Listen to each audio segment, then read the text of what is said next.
we looked at this question across the phase 3 trials, that is 1 to 5 and 7. A Sustain 6 was left out because that's a cardiovascular outcomes trial with a different design.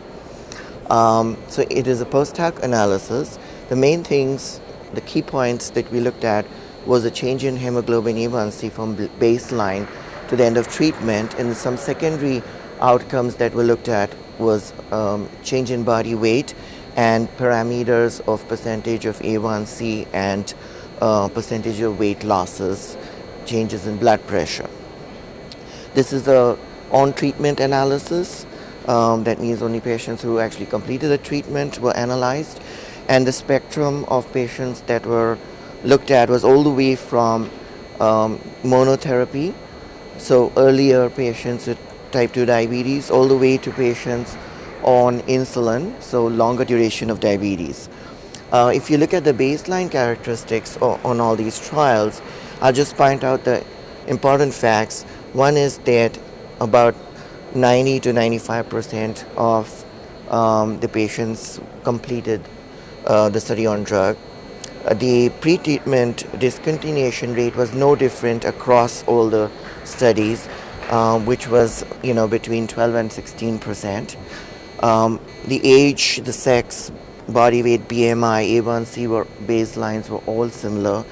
As you can expect, the duration for diabetes progressed from shortest in the naive patients to longest on patients with diabetes, which is 13 years on insulin. So that makes logical sense. If you look at the primary results, in this figure over here, the A1C generally on the lower dose, which was 0.5 of semaglutide, was between 1.4 and 1.5 across all race and ethnicities.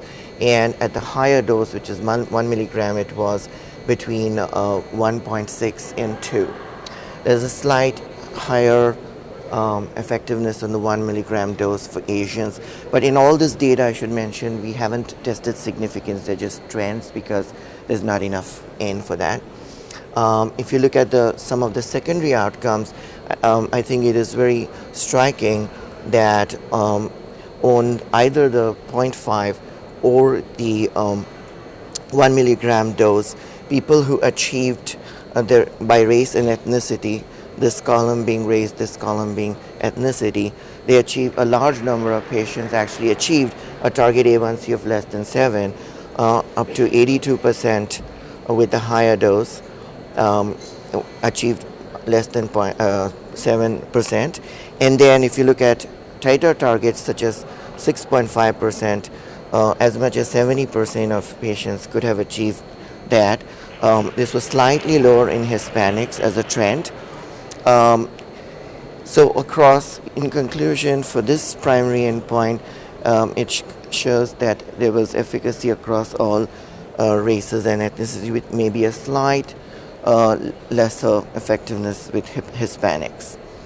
And if we look at why that might be, if we look at body weight, obviously, as mentioned before, the higher dose would be more effective in lowering body weight, and that the major finding might be that Hispanics tend to lose a little less body weight. Otherwise, across all race and ethnicities, it was similar. Asians, the body actual weight lost was a little less in kgs, but their baseline weight is less. So if you look at the proportion of weight they lost, it was similar to other groups. So that's the next figure.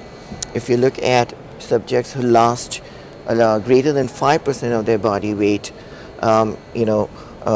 people on the lesser dose lost about, there were about 40 to 45% who lost greater than 5%, and in the higher dose it was a little higher. Hispanics tended to lose a little less weight, which goes in with the same findings as with the A1C. Remarkably, at least 20%, as much as 20% of patients lost 10% or more of their body weight. Again, this was a little less in Hispanic population.